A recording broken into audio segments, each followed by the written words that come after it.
Un saludo cordial a todos los participantes en el primer taller científico, retos y perspectivas actuales de la ciencia de la educación, organizado por el Centro de Estudios Educacionales de la Universidad Máximo Gómez de Ciego de Ávila, Cuba.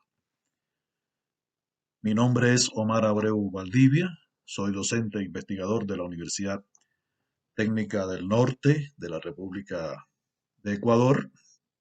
Soy, por supuesto, como se debe notar en mi acento, orgullosamente de origen cubano y mi formación obedece al sistema educativo de la isla. Quiero agradecer a las autoridades de la universidad por la posibilidad de participar en este evento, saludar fraternalmente a todos los colegas que participan en el mismo, especialmente a los de la Universidad de Ciego de Ávila, muy especialmente a los de la Facultad de Ciencias Pedagógicas, con la cual tuve pues vínculos afectivos de trabajo que son indestructibles, y de manera también diferenciada al doctor Ramón Pla, quien ha sido pues un docente de mucha influencia educativa en mi formación profesional. El tema que les voy a compartir lo he titulado La integración escuela, familia, comunidad, y para demostrar la necesidad de esa integración, que es el término que prefiero utilizar cuando me refiero a la relación, se sustenta en los fundamentos martianos para la comprensión de la necesidad de esa integración en los tiempos en que vivimos. En una sociedad sumamente compleja, con problemas alarmantes en todas las dimensiones de la vida, que ante los ojos actuales parece que no tendrán solución, al menos de manera inmediata. Sin embargo, yo creo firmemente que la educación es un elemento que puede, es un factor, es un fenómeno que puede efectivamente contribuir en gran medida a solucionar una buena parte, si no todos los problemas que existen en el mundo contemporáneo. Ya les decía que prefiero utilizar el término integración, le agregué también sistémica a esa relación que debe existir entre la escuela, la familia y la comunidad. Si logramos que eso ocurra, que se manifieste de esa manera esa dialéctica, pues evidentemente tendremos un sistema educativo más eficaz y eficiente. Con ese sistema educativo más eficaz y eficiente, vamos a formar un ser humano integral que sea una persona de bien, competente, capaz de integrarse armónicamente al mundo, comprenderlo, explicarlo, protegerlo y desarrollarlo en un contexto que, como ya les había dicho, es sumamente complejo. Una vez que tengamos ese ser humano formado, que sigue siendo todavía una quimera, una utopía, pues estaremos en condiciones de disfrutar de una sociedad que será armónicamente más civilizada. Y con una sociedad armónicamente más civilizada, pues realizaremos también una contribución muy importante a ese sueño todavía lejano de tener un mundo mejor para que todos lo podamos disfrutar. La comunidad, pues evidentemente es un grupo de seres humanos que tiene varios elementos comunes. Entre ellos podemos decir objetivos, idiomas, costumbres, valores, tareas. Este me parece un aspecto muy importante, la visión del mundo, compartir una visión del mundo que si no debe ser exacta, pues debe ser bastante similar. Debe tener también un proyecto de vida, actitudes, sentimientos, afrontar problemas que también sean parecidos, intereses y, por supuesto, compartir una ubicación geográfica. La comunidad tiene una gran importancia en el desarrollo de una identidad común. que resulta compartida y elaborada por todos sus integrantes. No puede haber exclusión en este proceso. Por tanto, la comunidad se integra, se une también para buscar su mejora. Y todo eso pues ocurre alrededor de objetivos que se elaboran de manera conjunta, se formulan con la integración y la participación de todos y se busca a toda costa que se logren. Una vez que esos objetivos se materializan, se logran en la práctica, pues efectivamente ocurre el mejoramiento de las condiciones de vida en sentido general de esa comunidad. La implicación de la familia en la educación de los hijos es uno de los temas de mayor impacto en los resultados académicos contemporáneos. Aun cuando esa dialéctica, ese vínculo, esa integración está muy distante, podemos afirmar que existe una literatura bastante amplia con elementos que son muy orientadores para conocer de qué manera debe materializarse en la práctica este tipo de relación. Sin embargo, la complejidad del tema pues nos coloca todavía en una posición que nos separa mucho de la aspiración que debemos tener todos, especialmente los educadores, sin despreciar al resto de la comunidad en relación con la integración que debe existir entre estos componentes de tanta influencia en la formación de la personalidad.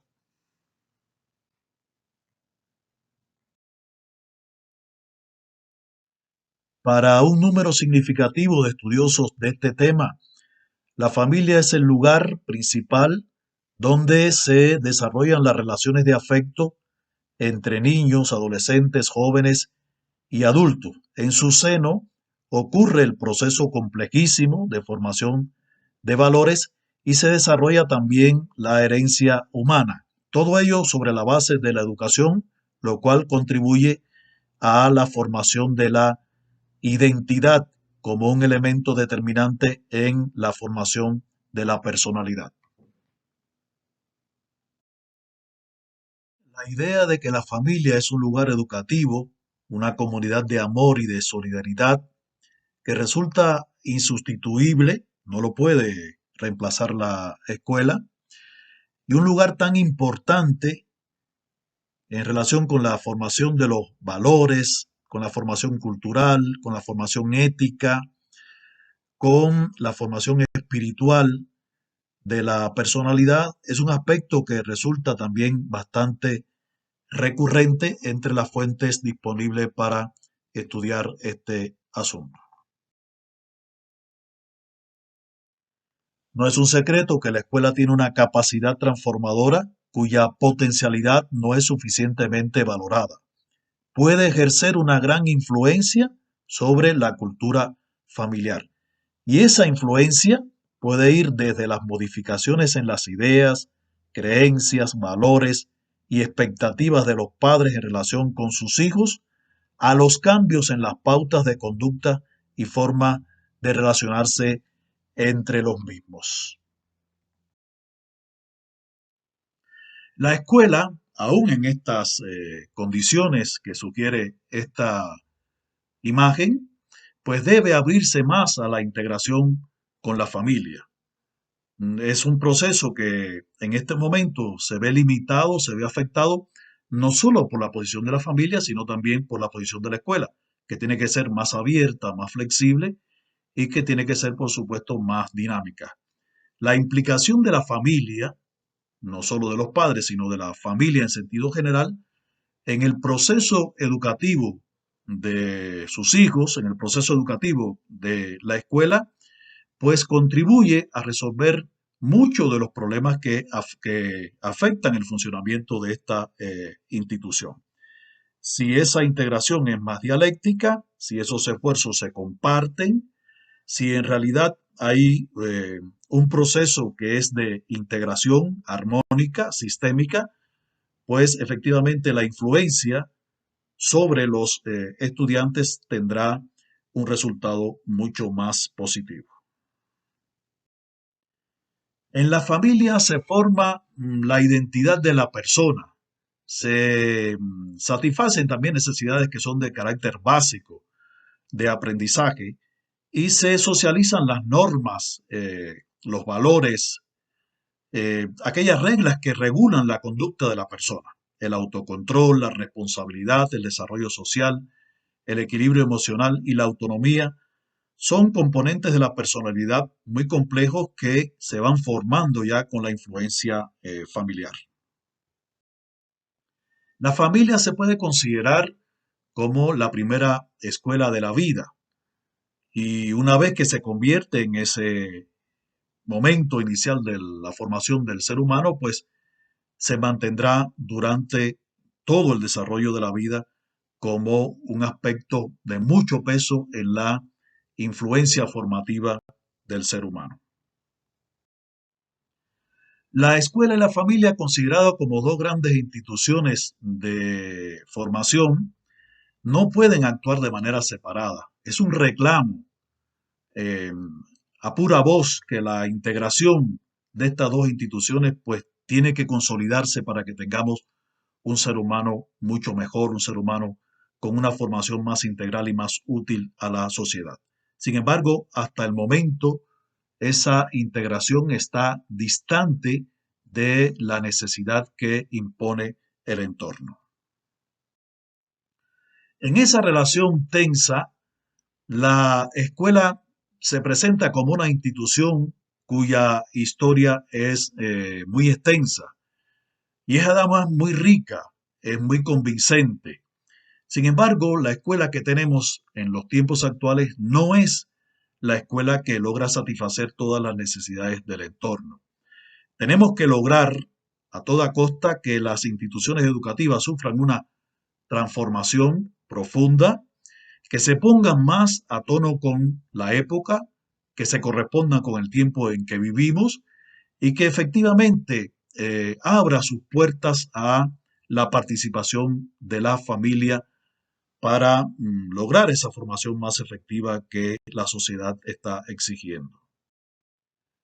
La complejidad del proceso de formación de la personalidad exige que la relación entre la familia, la escuela y la comunidad no tenga un carácter común, sino que sea una relación extraordinaria, colaborativa, de alianza, de cooperación, que constituya un ejemplo para la sociedad y que no solo incluya a los educadores y a los padres, sino a la familia en su aspecto más amplio y a la sociedad en sentido general, a los integrantes de la comunidad en la cual se encuentra la institución educativa.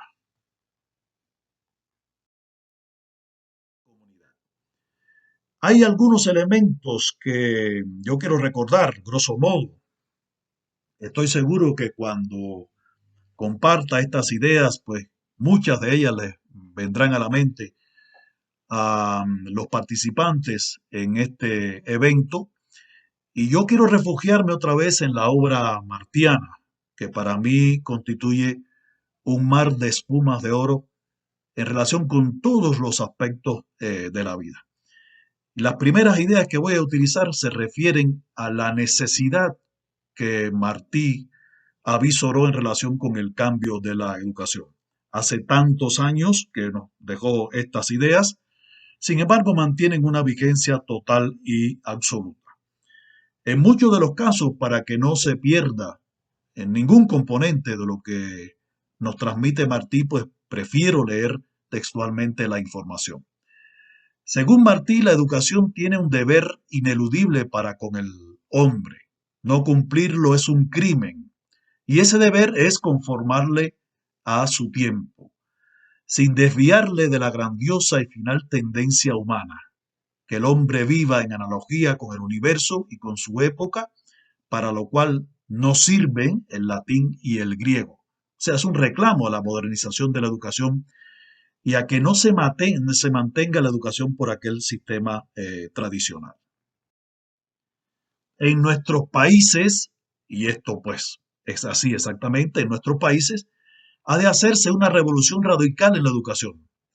si no se les quiere ver siempre como aún se ve ahora en algunos, irregulares, atrofiados y deformes, como el monstruo de Horacio, colosal la cabeza, inmenso el corazón, arrastrando los pies flojos, secos y casi en hueso los brazos.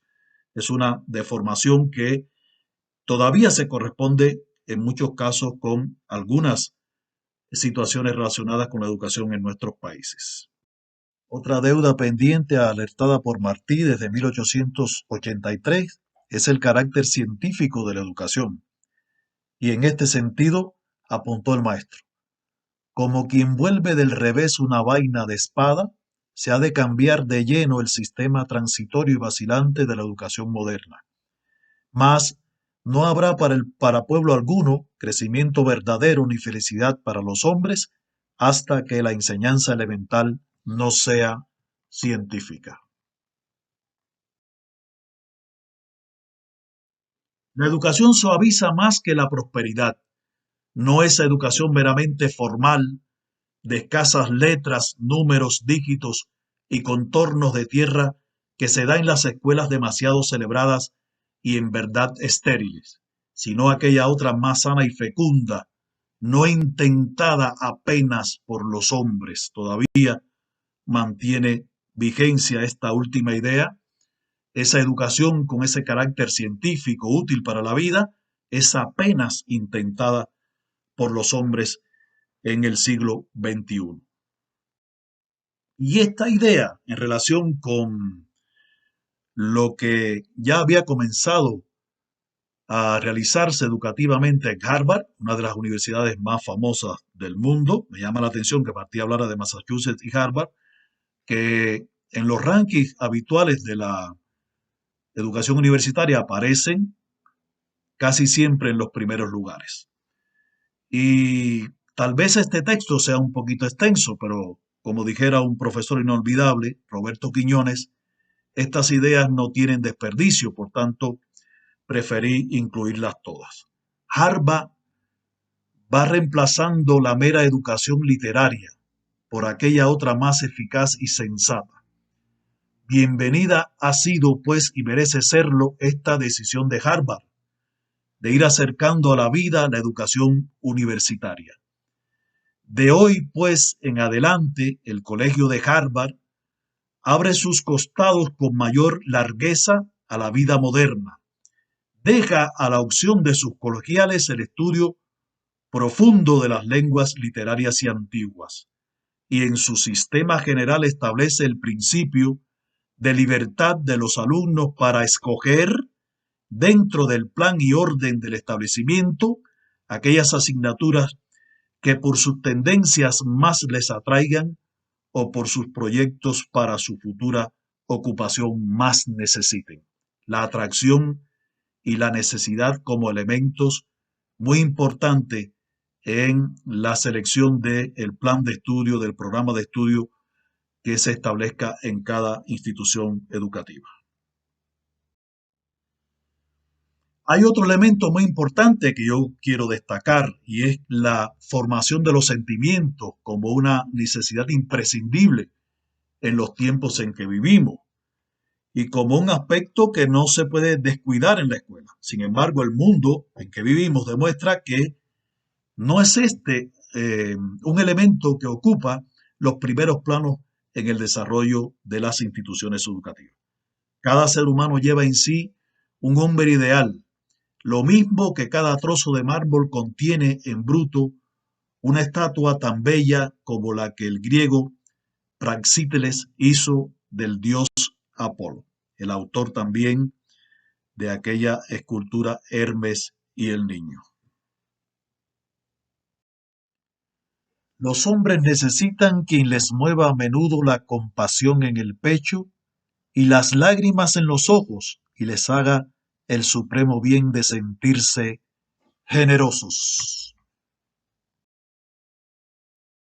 Los hombres crecen físicamente, de una manera visible crecen, cuando aprenden algo, cuando entran a poseer algo y cuando han hecho algún bien. La felicidad existe sobre la tierra y se la conquista con el ejercicio prudente de la razón el conocimiento de la armonía del universo y la práctica constante de la generosidad. El que la busque en otra parte no la hallará.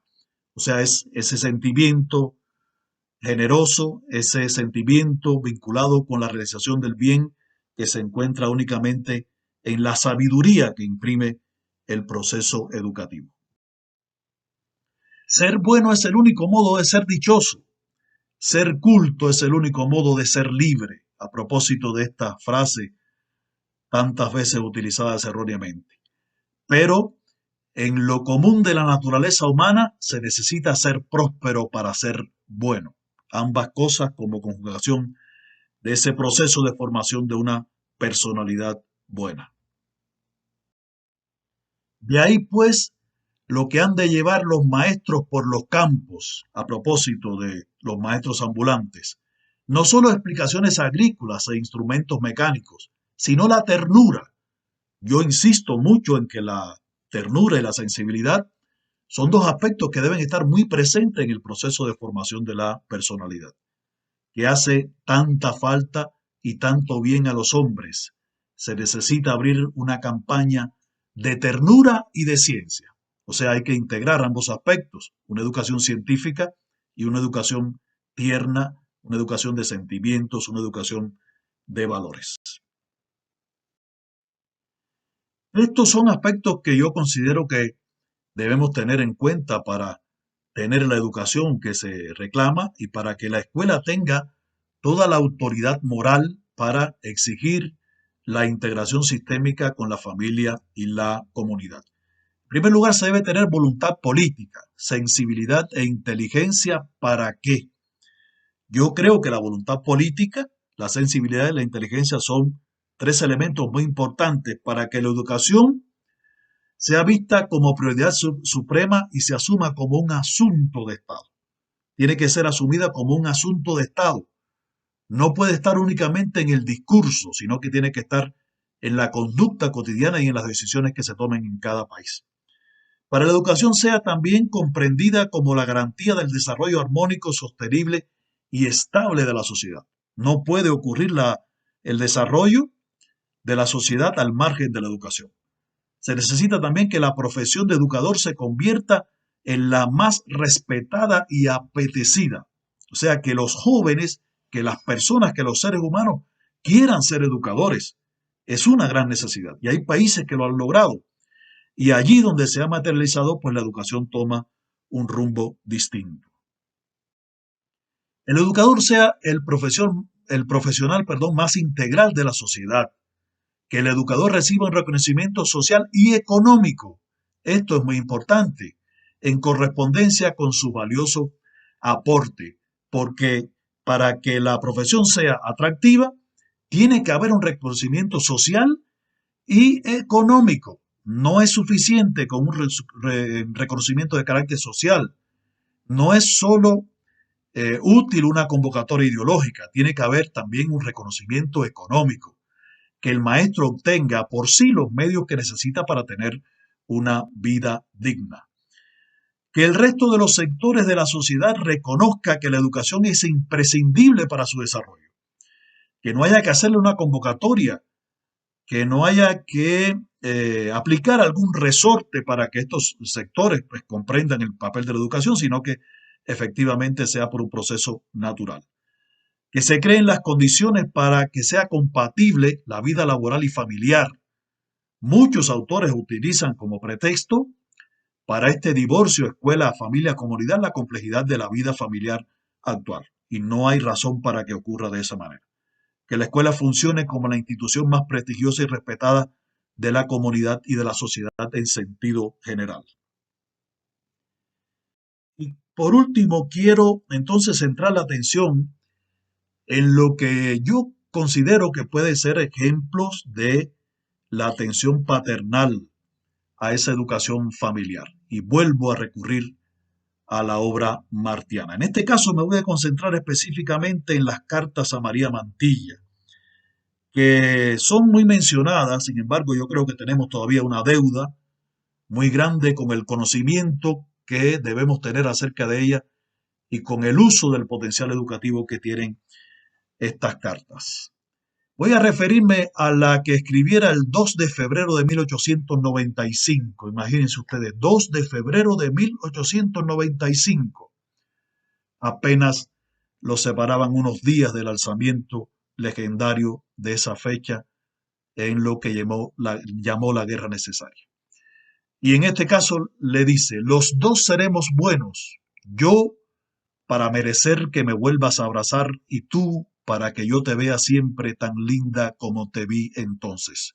Otra vez la necesidad de ser buenos seres humanos. Quiere y sirve mi María, así te querrán y te querré.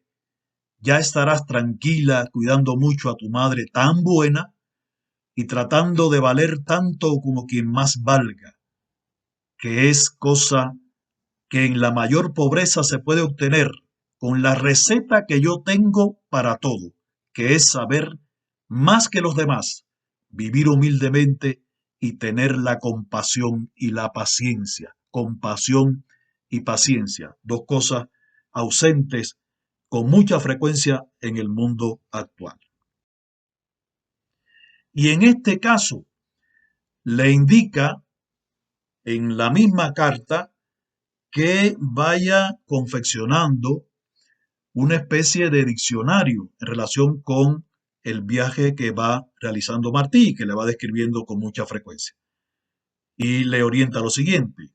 Atlas, por ejemplo, es el nombre de la compañía de estos vapores. Busca Atlas y escribe lo que encuentres. Athos es el nombre del vapor. Busca también Albos Cat Haitien, que es el nombre de Cabo Haitiano, que es el lugar donde vamos ahora. Búscalo. Le indica incluso la fuente, el Larousse, y que lo busque también en la geografía. Y así harás un libro curioso e irás pensando en mí. Y esta sentencia extraordinaria que siempre me acompaña. Tú hallarás, no se sabe bien sino lo que se descubre. Después le dice, ¿te acuerdas de mí? Esto es el 28 de mayo de 1894. Ya lo sabré a mi vuelta, por el ejercicio en francés de cada día. ¿Cuántos nos ocupamos de dejar el ejercicio a nuestros hijos? Que hayas escrito con su fecha al pie, por la música nueva, por lo que me digan del respeto con que te has hecho tratar y por el calor de tu primer abrazo. En una carta de julio de 1894, describe una escena que recrea cómo debe ser un ambiente familiar. El domingo me preparó la casa de mercado una gran fiesta de música, para mí solo. Las tres hijas cantan y una con voz muy pura y llena, y tocan tu rapsodia y tu minueto. Son mujeres ya las tres hijas de Manuel Mercado, y para mí son como si fueran niñas. La casa parece una jaula de pájaro deshecha cuando llego. Me han puesto la mesa llena de rosas y nardos. Me ha hecho cada una con sus manos un plato finísimo de comida o de dulce. Cada una me ha preparado una sorpresa. Y aquí pues hay un ejemplo de lo que significa una formación integral. No solo el conocimiento de la música, no solo el conocimiento de la cultura, sino también de los quehaceres que debemos emprender en la vida cotidiana en un hogar. Que tu madre sienta todos los días el calor de tus brazos. Que no hagas nunca nada que me dé tristeza o yo no quiera que tú hicieses. Que te respeten todos por decorosa y estudiosa. Resalto con particular interés la fecha de esta carta, 9 de abril de 1895, para que se note la cercanía con su desembarco para entregarse ya a la lucha armada por la independencia de Cuba. Y en unas circunstancias tan complejas, todavía tiene tiempo para preguntarle a la niña si piensa en la verdad del mundo, en saber, en querer, en lo que significa el trabajo virtuoso como garantía de la independencia de la vida y la importancia que tiene una preparación sobre la base del conocimiento para insertarse en el mundo y transformarlo efectivamente. En la misma carta le orienta a la niña que traduzca del francés al español un libro de historia general que contiene 130 páginas y que lo haga de la forma más sencilla y amena posible, haciendo la traducción de una página por día durante el invierno y el verano, de tal forma que todas las personas que tengan acceso al texto puedan comprender su contenido fácilmente. Explica todos los detalles de esa traducción. Le dice incluso de qué manera debe hacerla, pero aquí hay un elemento de una aparente inocencia muy tierna que yo quiero destacar. Dice, es bueno que al mismo tiempo que traduzcas, aunque no por supuesto a la misma hora, leas un libro escrito en castellano útil y sencillo, para que tengas en el oído y en el pensamiento la lengua en que escribes.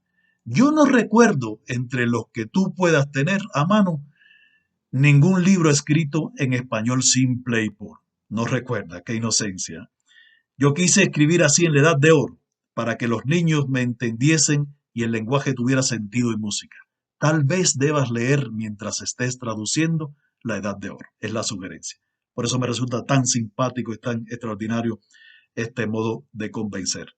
Y cuando tengas bien traducida la historia general, en letra clara, en renglones iguales y páginas de buen margen, nobles y limpias, ¿cómo no habrá quien imprima este texto? Compartir con ustedes esta sentencia que nos demuestra que no existe justificación alguna para que no cumplamos esa responsabilidad que tenemos en la educación de nuestros hijos y en ese vínculo que debe existir con la escuela. Aprende de mí, tengo la vida en un lado de la mesa y la muerte a otro, y mi pueblo a las espaldas, y ve cuántas páginas te escribo. Aún con aquella responsabilidad extraordinaria, tenía tiempo, lo encontraba, lo buscaba para escribir esas cartas amorosas y tan educativas que nos sirven como legado y como ejemplo en los tiempos tan complejos en que vivimos. Muchas gracias por la atención prestada y un abrazo fraternal a todos.